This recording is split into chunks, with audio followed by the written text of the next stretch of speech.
내일 일을 염려하지 말고 하나님의 나라와 의를 구하는 여러분들 되시기를 축원드립니다. 오늘도 저는 예수 그리스도 나의 복음 그 8번째 시간으로 하나님의 말씀을 전하려고 합니다. 내일이 바로 민족의 명절인 추석입니다. 예로부터 많이 들었죠. 더도 말고 덜도 말고 한가위만 같아라는 말이 있는 것을 보면, 그 말이 또 사라지지 않고 회자되어지고 있는 것을 보면 이 추석은 모든 사람들이 설레는 마음으로 기다리고 있는 명절인 것 같습니다. 그런데 그 누구보다도 명절을 손꼽아 기다리는 분들이 있습니다. 가장 손꼽아 기다리는 분들이 누굴 것 같습니까? 떡집 사장일 것 같은데요, 실제로는 고향에 계시는 부모님들이 아닌가 생각을 합니다. 왜냐하면 추석이 되면 평상시에 누릴 수 없는 많은 기쁨들을 누리시는데, 그 중에서 제일 큰 기쁨, 바로 자식들을 만나는 기쁨이 있기 때문입니다. 그래서 명절을 앞두고 자녀들이 전화를 합니다. 제발 아무것도 하지 마시고 가만히 계시는 것이 도와주는 거라고 그렇게 신신당부를 해도 소용이 없습니다. 벌써 보름 전부터 머릿속에는 자식을 위해서 내가 뭘 준비할까 하는 고민을 하시고 슬슬 준비를 하기 시작하시는데요, 비록 이 몸이 연로하시기 때문에 예전만큼의 실력은 나오지 않지만 그래도 이것저것 먹을 음식도 준비하시고, 또 잠자리가 불편하지 않는지 방이나 이부자리도 점검을 하십니다.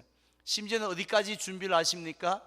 명절을 다 마치고 자녀들이 떠나갈 때 그냥 빈손으로 떠나가지 않게 하고 뭔가 한 보따리 싸서 보내줘야 되는데 뭘 싸서 보내줄까 하는 고민까지 하시는 것이 바로 부모의 마음이지요. 그냥 이번 명절 때 와서 너들 나 잘 한번 섬겨봐라 하고 그냥 팔짱만 끼고 있는 부모가 세상에 어디에 있겠습니까? 모든 부모는 준비를 하시죠. 저는 이렇게 준비하는 부모님의 명절 때의 마음이 바로 하나님 아버지의 마음인 줄 믿습니다. 창세기 22장에 보면 아브라함은 모리아 산에 올라갔다가 충격적인 사실을 깨닫게 되어집니다. 어떤 사실입니까? 바로 하나님에 대한 사실인데요, 하나님은 아브라함에게 독자 이삭을 바치라고 명령만 하시고 그 다음엔 이놈이 잘 하나 보자고 팔짱만 끼고 구경을 하시는 분이라 생각을 했는데, 그게 아니라 하나님은 친히 아브라함을 위해서 준비하시고 예비하시는 여호와 이레의 하나님이시라는 것을 깨닫게 되어졌습니다. 이처럼 하나님께서는 아브라함만을 위해서가 아니라 오늘 이 자리에 앉아 계신 저와 또 명절을 지키는 모든 성도님들을 위해서 준비하고 계시는 하나님이신 줄 믿으시기를 바랍니다. 그래서 오늘 본문 말씀에도 보면은 사도 바울은 이렇게 고백합니다. 기록된 바 하나님이 자기를 사랑하는 자들을 위하여 예비하신 모든 것은 눈으로 보지 못하고 귀로 듣지 못하고 사람의 마음으로 생각하지도 못하였다라는 말씀을 인용하고 있습니다. 즉 우리 부모님들의 준비는요 대충 감이 잡힙니다. 이 정도 준비하시겠구나 생각되어지는데, 그런데 하나님의 준비는요 그런 부모님의 준비와는 비교도 할 수 없다는 것입니다. 우리의 사람의 눈으로 귀로 마음으로 생각하는 그 이상을 초월하는, 상상을 초월한 것을 준비하시기 때문에 성령님을 통해서 통하지 아니하고는 하나님의 준비한 것을 볼 수 없을 정도로, 들을 수 없을 정도로 대단하시다는 것이죠. 너무 크면 보이지 않죠. 너무 큰 소리도 들리지 않지 않습니까? 마찬가지로 하나님의 우리를 위한 준비하심도 그러하시다 하는 것이에요.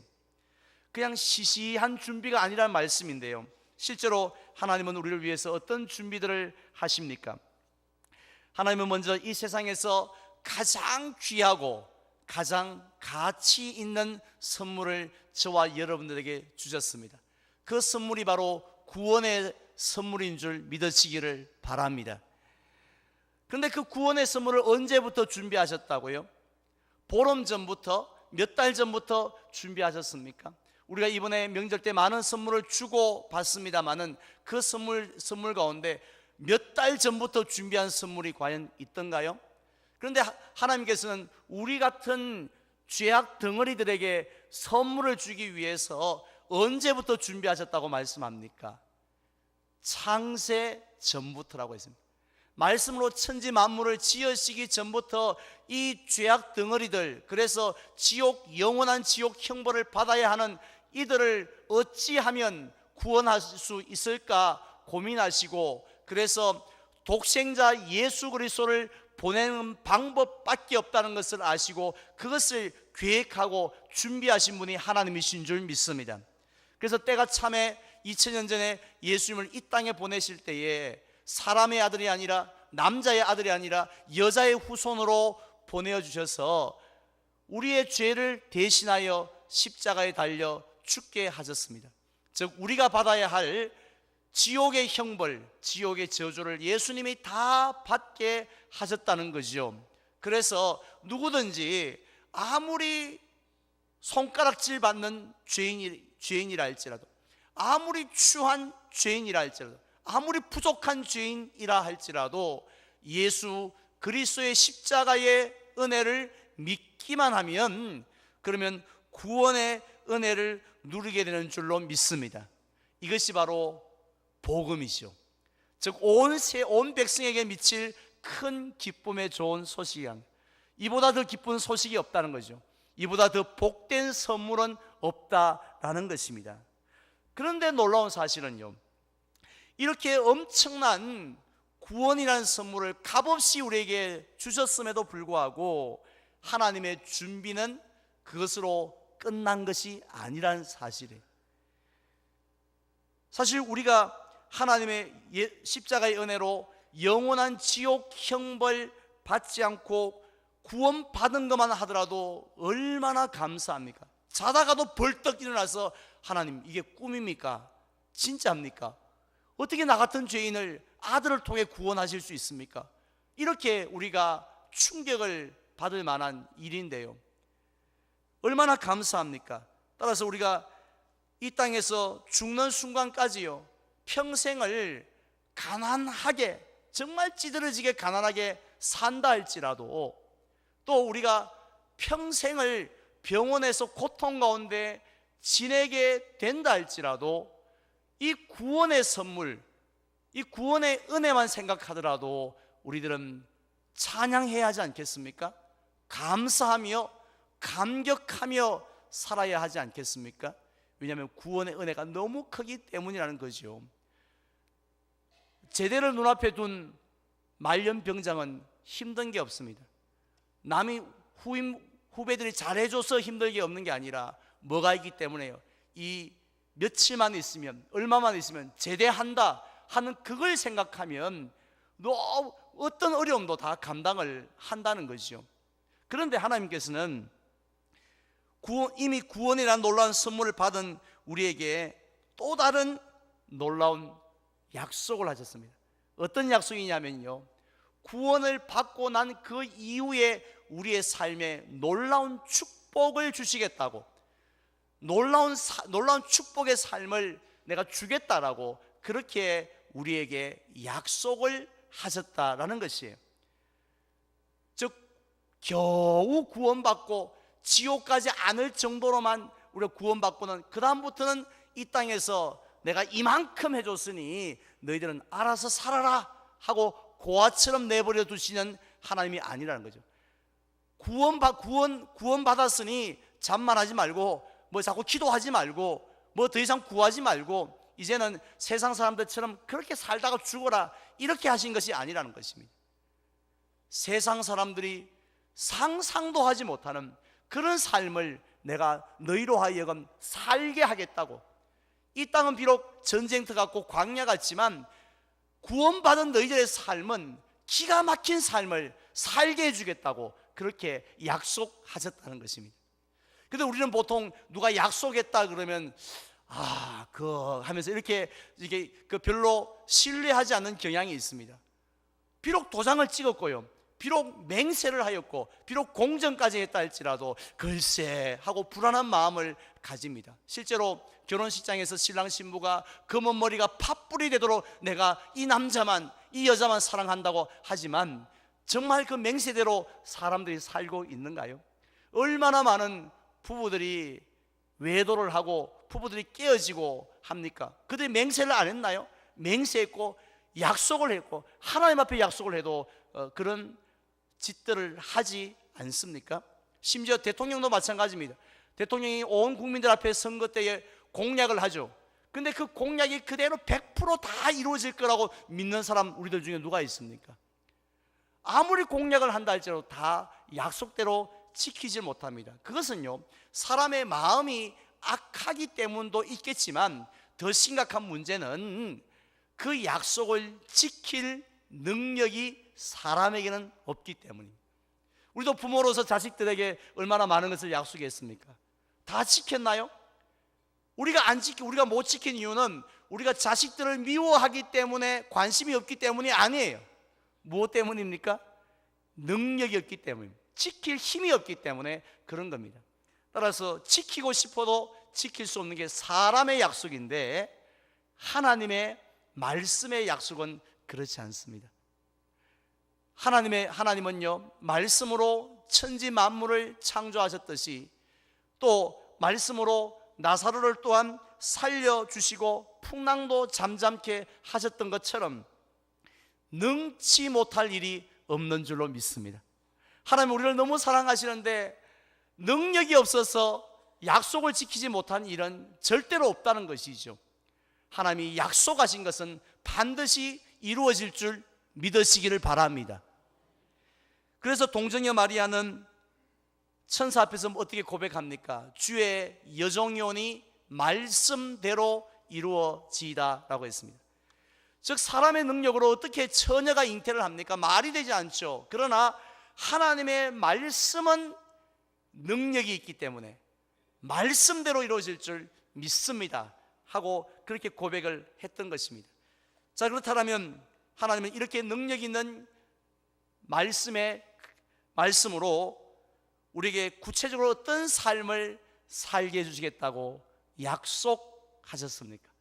사람의 약속은요, 우리가 불안하지만 하나님의 약속은 분명하기 때문에 이 시간 귀를 기울이셔야 됩니다. 하나님이 구원받은 저와 여러분들에게 어떤 삶을 준비하셨는지, 마치 우리가 명절 때 부모님이 뭘 준비했을까 기대를 하는 것처럼 마찬가지로 하나님의 준비하심에 기대하는 이 시간 되시기를 축원드립니다. 먼저 세 가지 하나님께서 대표적인 삶을 약속하셨습니다. 첫 번째 삶은요, 한번 따라하겠습니다. 자유의 삶. 네, 출애굽기 14장에 보면요, 어떤 사건이 나오냐면은 이스라엘 백성들이 홍해를 건너는 사건이 나옵니다. 잘 알고 있는 사건 아닙니까? 그런데 홍해를 건너기 전과 홍해를 건너고 난 이후에 이스라엘 백성에게 있어서 엄청나게 달라진 것이 있습니다. 무엇이 가장 크게 근본적으로 달라졌을까요? 그들의 신분이었습니다. 홍해를 건너기 전에 그들의 신분은 뭐였습니까? 종이었죠. 종. 물론 종은 주인이 중요한데 누구의 종이었습니까? 바로 왕의 종이었다는 것입니다. 우리가 잘 알고 있는 것처럼 그때 당시에 종은요, 이 무거운 짐을 나르는 나귀와 별반 차이가 없었습니다. 딱 한 가지 차이점이 있네요. 나귀는 말을 못하지만 종은 말을 할 수 있다. 그거 외에는 차이 나는 게 하나도 없다는 거죠. 둘 다 똑같이 주인의 소유물입니다. 주인이 마음만 먹으면 언제든지 팔아버릴 수도 있었고요, 언제든지 죽여버릴 수도 있었어요. 마음대로 할 수 있었다는 것입니다. 그런데 이 이스라엘 백성들은 바로라는 그런 악한 주인 밑에서 종노릇 했으니 짐승같이 비참한 삶을 살았던 것입니다. 그래서 꿈에도 소원이 뭐겠습니까? 저 바로만 없다면, 저 우리를 괴롭히는 바로만 없다라면 얼마나 행복할까 생각했는데, 홍해를 건너는 순간 그 사건을 통해서 바로가 어떻게 되었습니까? 수장되었죠. 따라서 더 이상 바로 왕이 이스라엘 백성을 들들 뽑고 괴롭고 그들을 이렇게 저렇게 기상 앉아 일어서 좌로 굴러 우로 굴러 이렇게 군대 조교처럼 할 수 있습니까? 없습니까? 당연히 없지요. 왜요? 이미 끝나버린 걸요. 이미 죽어버렸기 때문입니다. 따라서 더 이상 이스라엘 백성들은 종이 아닙니다. 바로의 종이 아니고 신분이 누구로요? 자유로운 하나님의 백성이 되었다는 것이에요. 이제는 바로가 그들의 삶을 지배할 수 없고요, 은혜로우신 하나님께서 그들을 이끄시는 삶이 됐다는 거죠. 108 조금 삶이 나아졌나요? 개선된 게 아니라, 낡은 집 리모델링 한 정도가 아니라 완전히 부서지고 새로운 피조물이 된 것이죠. 우리도 마찬가지입니다. 예수님이 십자가 사건을 통해서 죽기 전하고 죽으신 그 이후에 우리도 신분이 달라졌습니다. 예전에 우리의 신분은요, 바로보다도 더 우리를 괴롭히는 사탄의 종이었습니다. 그래서 사탄이 좌로 굴러 좌로 죄질러 좌로 죄지고, 우로 굴러 하면 우로 죄짓고, 앞으로 가라면 앞에 가서 죄를 짓고, 뒤로 가면 뒤로 돌아서 죄를 짓던 우리들이었다는 거죠. 죄를 짓고 싶지 않지만 죄를 짓지 않을 수가 없었어요. 왜냐하면 사탄의 종이었기 때문입니다. 그럼에도 불구하고 우리는 죄를 짓고 난 다음에도 아무런 마음에 양심의 가책이 없습니다. 내가 나보다 더 나쁜 놈들도 훨씬 더 많은데 왜 나만 그러냐고, 나만 죄를 지었냐고, 이렇게 눈물 한 방울 흘리지 않는 것이 죄의 종의 모습이었습니다. 얼마나 비참합니까? 물론 죄를 짓는 그 순간은 기쁘겠죠. 이 맛에 죄를 짓는 거다 하고 짜릿함을 느끼고 엔조이 하는지 모르겠지만, 그러나 결국은 그의 인생이 얼마나 비참한 나락으로 떨어졌습니까? 그런데요, 예수님의 그 십자가의 사건을 통해서 우리를 그토록 지배하던 사탄이 어떻게 되었습니까? 치명타를 입고 그냥 그 정도가 아니라 뱀의 머리가 깨어지듯이 사탄의 권세가 깨어졌는 줄 믿으시기를 바랍니다. 따라서 우리는 더 이상 사탄이 우리를 지배할 수 있나요? 좌로 굴러 우로 굴러 앞으로 치침 뒤로 치침 할 수 있나요? 불가능하죠. 이미 죽었는데 어떻게 우리를 괴롭힌다는 말씀입니까? 물론 우는 사자와 같이 두루다니며 삼킬 자를 찾고 있지만 실제로는 아무 능력도 없고 아무 권세도 없는 것이 바로 사탄의 모습이라는 것입니다. 그렇기 때문에 우리는 이제는 사탄과 죄의 다스림을 받는 얽매여져 있는 그런 삶이 아니라 이제는 거기에서 완전히 100% 자유하여서 하나님의 은혜 안에 사는, 예수님의 인도하심대로 사는 그런 자유로운 하나님의 자녀가 된 줄로 믿으시기를 바랍니다. 그래서 예수님이 어떻게 말씀하셨나요? 사도 바울은 로마서 6장 14절에서 이렇게 고백했습니다. 다 함께 읽겠습니다. 죄가 너희를 주장하지 못하리니 이는 너희가 법 아래 있지 아니하고 은혜 안에 있습니다. 즉 우리가 뭘 잘해서가 아니라, 우리가 독립운동을 많이 해서가 아니라, 우리가 무슨 의병 활동을 해서 그런 것이 아니라 예수님의 그 십자가의 은혜 아래 있기 때문에 더 이상 죄가 우리를 주장하지 못하는 그런 존재임을 기억하시기를 바랍니다. 그래서 옛사람은요 이미 죽어버렸고 성령님이 인도하시는, 예수님이 이끄시는 새로운 피조물 된 줄 믿으시기를 바랍니다. 물론 여전히 우리가 죄를 짓기는 해요. 하지만 달라진 게 있습니다. 예전에는 죄를 지어도 내가 뭘 했는데 이제는 죄를 지으면 그렇지 않습니다. 우리에게 하나님의 아픔이 느껴져요.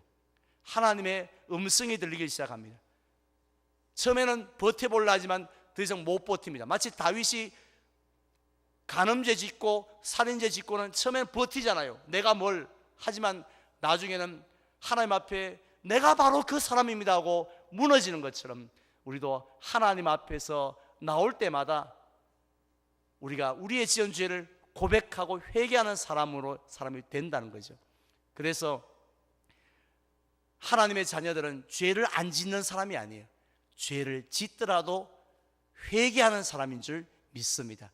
그런 자유로운 삶, 사탄에서 벗어나는 자유로운 삶이 우리에게 주신 첫 번째 삶입니다. 두 번째로 우리에게 주신 삶은요, 승리의 삶이에요. 하나님께서는 홍해를 건넌 이스라엘 백성들을 어디로 인도하셨습니까? 푸른 초장 쉴만한 물가가 있는 가나안 땅으로 인도하셨으면 얼마나 좋았겠습니까? 그런데 그들을 어디로요? 배고픔과 목마름이 있는 광야로 인도하시고요, 아말렉 족속과 불뱀들이 득실거리는 광야로 인도하셨는데 오늘날 우리도 마찬가지입니다. 우리는 사실 하나님 앞에 기도할 때마다 하나님, 무풍지대에 나를 좀 머물게 해달라고 늘 그렇게 기도하지 않습니까?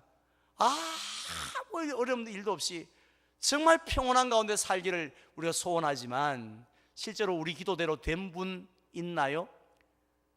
하나님께서는 우리의 소원과는 달리 무풍지대가 아니라 세상 풍파 한가운데 세워두실 때가 얼마나 많이 있는지 모릅니다. 어쩌면 우리가 이 세상을 떠날 때까지 그 세상의 바람이 끊임없이 우리를 공격할지도 모릅니다. 그렇지만 여러분, 너무 낙심하지 마십시오. 실망하지 마십시오. 왜냐하면 하나님이 우리를 미워하시기 때문에 그런 게 아니에요. 우리는 조금만 어려움이 찾아오면요, 힘든 일이 찾아오면 제일 먼저 하는 생각이 하나님이 나를 버리셨구나. 3년 전 11조 한 번 안 냈다고 나를 버리셨구나. 원래 전도 한 명도 안 했다고 나를 버리셨구나. 아니, 사랑하지 않으시는구나 생각하지만 그렇지 않습니다. 우리 모든 성도들을 하나님은 세상 풍파한 가운데 세워두시지만 두려워할 필요가 없는 이유가 뭡니까? 낙심할 필요가 없는 이유는 하나님이 우리를 고아처럼 내버려 두시지 않으신다는 것이죠. 절대로 내버려 두시지 않으십니다. 하나님은 우리를 날개 그늘 아래 분명히 보호해 주십니다. 내 눈에는 보이지 않지만 하나님께서 함께하여 주십니다.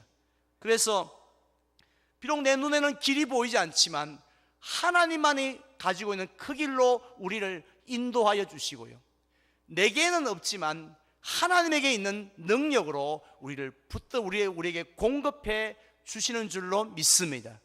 그렇기 때문에 우리가 승리할 수 있어요. 우리가 대단해서가 아니라 예수님의 능력으로 승리하게 된다는 것입니다. 그래서 요한복음 16장 33절에 보면 예수님은 이렇게 말씀하셨습니다. 다 함께 봉독할까요?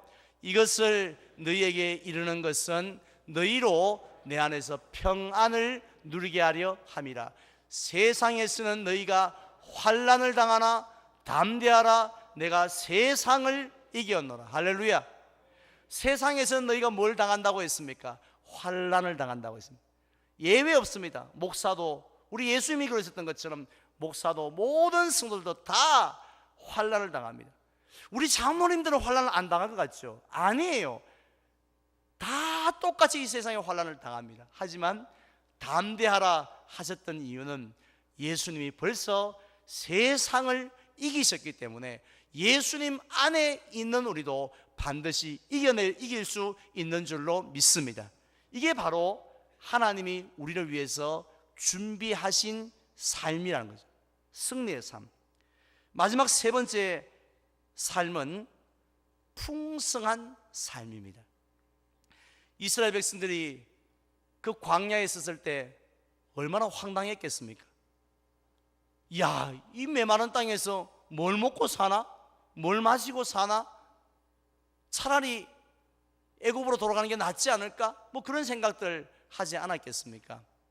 하지만 그들의 마지막 결론이 어떻습니까? 그들은 염려하고 걱정했지만 그러나 하나님은 그들에게 40년 동안 그들의 삶을 풍성하게 하셨습니다. 마침내 가나안 땅에 들어갈 수 있게 하시고 부족함이 없게 하셨습니다. 사람의 생각과 달리 하나님의 풍성함을 주셨다는 것입니다. 우리의 삶도 마찬가지입니다. 예수님이 분명히 말씀하셨습니다. 내가 온 것은, 예수님이 이 땅에 오신 목적은 두 가지라고 했는데요, 첫 번째는 양으로 생명을 얻게 하는 것입니다. 이미 우리는 생명을 얻었지 않습니까? 그것만 해도 감사한데 두 번째 목적이 있다고 했습니다. 그것은 더 풍성히 얻게 하는 것이라고 했습니다. 겨우겨우 안 죽을 만큼 그렇게 은혜를 조금씩 조금씩 찔끔찔끔 주시는 하나님이 아니라 풍성함을 우리에게 주신다는 것입니다. 특별히 예수님께서는 나는 포도나무요 너희는 가지라고 했습니다. 따라서 우리가 예수님 안에 붙어 있기만 하면, 예수님 안에 머물러 있기만 하면, 그러면 이 슬픔과 또 이 괴로움이 많은 세상 속에서 슬픔의 열매를 이만큼 맺을 것 같지만 놀랍게도 예수님 안에 있으면 슬픔이 아니라 기쁨의 열매를 맺게 해주신 줄 믿습니다. 절망이 아니라 소망의 열매를 맺게 해주신다는 거죠. 예수님 안에 있으면. 또 근심이 아니라 평강의 열매를 맺게 해주신다는 것입니다. 누구 안에 있으면요? 예수님 안에 있으면 이런 삶을 살게 해주신다라고 했습니다. 이것이 바로 예수님이, 하나님이 저와 여러분들 위해서 준비해 놓으신 삶입니다. 목사만을 위해서가 아니라 이곳에 있는 구원받은 모든 성도들을 위해서 준비해 놓으신 삶이라는 것이에요. 저는 이런 하나님의 선물들은요, 마치 택배를 받는 것과 같다고 생각합니다. 누가 보낸 선물을 우리가 택배로 받는 경우가 있는데요, 띵동 띵동하고 눌렀을 때에 선물 택배 왔습니다 했을 때 무슨 소리야, 나 같은 사람에게 누가 선물을 보내, 잘못 왔겠지 뭐, 없어요, 그런 사람 없어요, 가요, 이렇게 말한다면 그 선물을 집 앞에 산더미처럼 쌓였다 할지라도 하나도 누릴 수 없지 않겠습니까? 하늘에서 내리는 비는요, 가만히 있어도 우리가 아무것도, 가만히 있어도 우리 집 앞마당에 떨어집니다. 하지만 하나님의 선물은 택배와 같습니다. 우리가 믿음으로 문을 열어야 돼요. 누구지? 하고 믿음으로 문을 열어야지 그 선물을 누릴 수 있지 않습니까? 마찬가지로 하나님께서 우리를 위해서 구원의 선물을 준비하셨다 할지라도, 창세전부터 준비하셨다 할지라도 믿음으로 받아들이지 않으면 그 구원은 나하고 아무런 상관이 없지요. 그렇지 않습니까? 아니, 믿지 않는데 무슨 그 구원의 은혜를 어떻게 누려요? 구원 이후의 삶도 마찬가지입니다. 비록 우리가 구원을 받았다 할지라도 그 약속의 말씀을 믿지 않는다면 우리는 그런 삶을 살 수가 없다는 것입니다. 우리가 생각하기를, 아니, 나 같은 사람이 구원받은 것만 해도 감사한데 뭘 그런 삶을 살아, 나 같은 죄인이, 이렇게 하면서 나하고는 관계없는 삶이라고 생각해 보세요. 정말 관계없이 삽니다. 세상 사람들과 똑같이 산다는 거죠. 그러나 우리가 구원을 은혜로 받았던 것처럼 구원 이후의 삶도 은혜로 받습니다. 우리 공로로 받는 것 아니에요. 그래서 하나님 감사합니다 하고 약속하신 것대로 하나님, 저도 나에게 자유의 삶을 주실 줄 믿습니다. 승리의 삶을 주실 줄 믿습니다. 평강의 삶을, 풍성의 삶을 주실 줄 믿습니다 하고 한번 사모해 보시기 바랍니다. 그리하면 내 믿음대로 될지어다라는 말씀처럼 여러분의 삶이 놀랍게 변화되어질 줄 믿습니다. 그것은 사람의 힘으로 변화되는 것이 아니라 예수님 안에 붙어 있으면 저절로 예수님의 능력으로 여러분의 삶이 바뀌어진다는 것이에요. 그냥 내버려 둬요 나 이렇게 살게 이러지 마세요.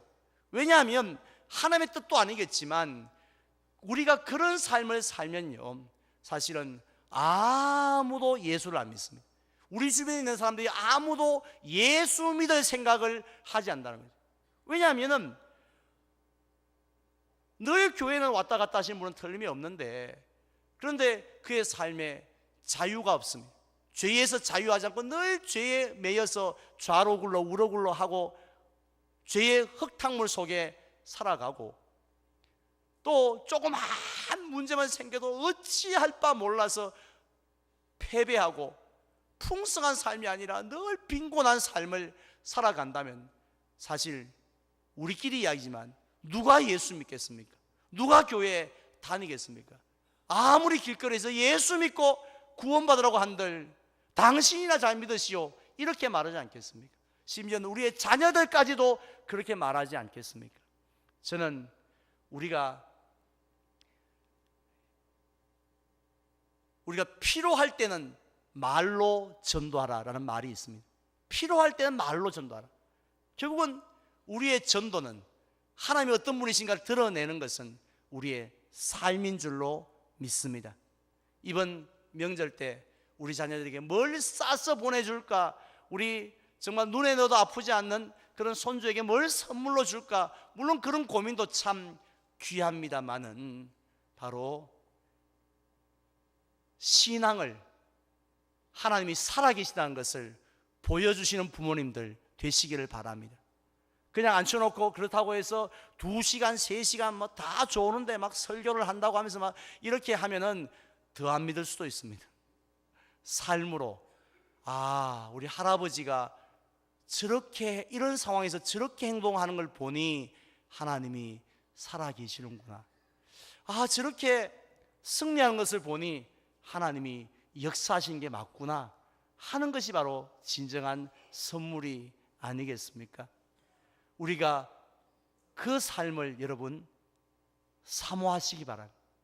그것도 그냥 사모하는 게 아니라 사슴이 시냇물을 찾기에 갈급함 같이 그렇게 정말 간절하게 사모하시기 바랍니다.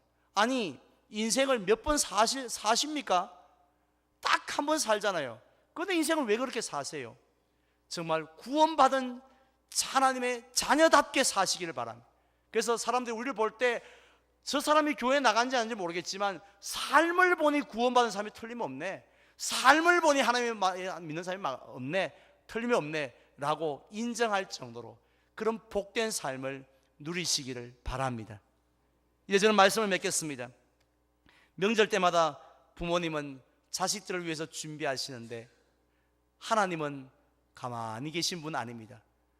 우리가 눈으로 볼 수 없을 정도로, 귀로 들을 수 없을 정도로 엄청난 선물 준비하시는데, 첫 번째는 구원의 선물이었고, 두 번째는 구원받은 그 이후의 삶에 대한, 이 땅의 삶에 대한 선물입니다. 죽어서 천국 가는 것도 물론 귀하지만 이 땅의 삶을 하나님께서 약속해 놓으셨다는 것입니다. 첫 번째는 어떤 삶입니까? 자유의 삶입니다. 두 번째는요, 승리의 삶입니다. 세 번째는 풍성한 삶입니다.